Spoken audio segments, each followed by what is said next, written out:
Have you ever wondered how the commissary system in prison, state prisons, not federal, but in state prisons works?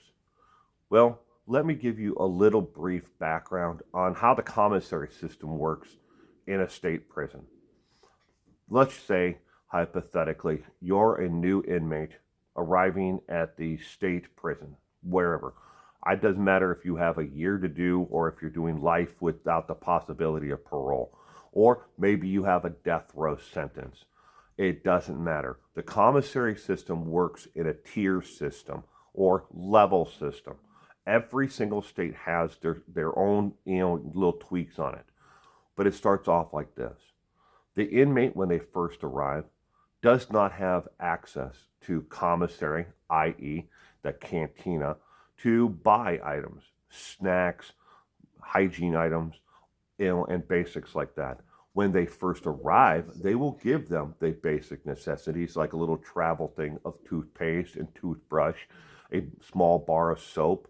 No, the bar of soap is not on a rope, but they will give them that, and they will give them deodorant, the basic necessities when they first arrive until they can access the cantina commissary. All right, and at that time, when they are available to first purchase items from the cantina or commissary, they limit them on how much they can spend per 7 days of, on the commissary, because commissary is every single week. They say, okay, this prison will say you can do 20, 25, maybe up to 30, maybe even up to $40 per week total. You can't purchase anything more than that. You have to do everything that you need within that budget. Now, you have to have money on the commissary, and you may have had an inmate account at the county jail, and all that paperwork has to transfer. Again, this is why there's a week or so after they arrive in prison before they can purchase anything, because all that paperwork and money has to move with them, and they have to put that and set up their inmate account. So they're limited on what they can actually purchase, total dollar amount. After that, it's tiered in a level system.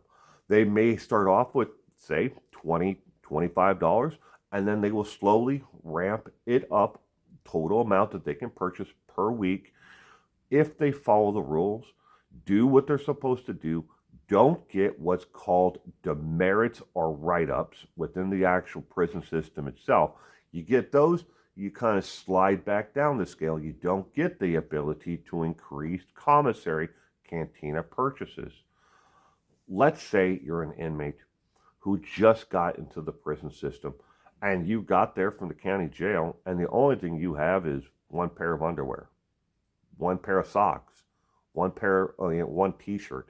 You don't have, but then they give you the pants and they give you the jacket and a shirt, and maybe they'll give you what they call kicks, which is a pair of really cheap tennis shoes, and that's all you have. But you have money on your commissary account from the county jail and moving forward. Well, easily, for a decent pair of kicks, tennis shoes, or slides, which are, basically shower flip-flop shoes, you're going to spend more than your allotted amount. So what do you do in that situation if you're an inmate and you need to purchase more than your daily, weekly allowance is that you can spend on the commissary? If you're restricted at $25, a pair of slides or kicks, and some, basic hygiene items will put you way over the $25.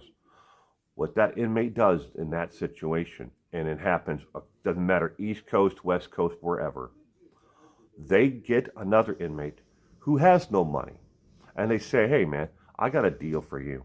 I'll transfer you money from my inmate account to your inmate account, and then you purchase the items for me, and then I'll cut you off a piece of, whatever I buy. Maybe I'm buying, 30 packs of ramen and some shoes.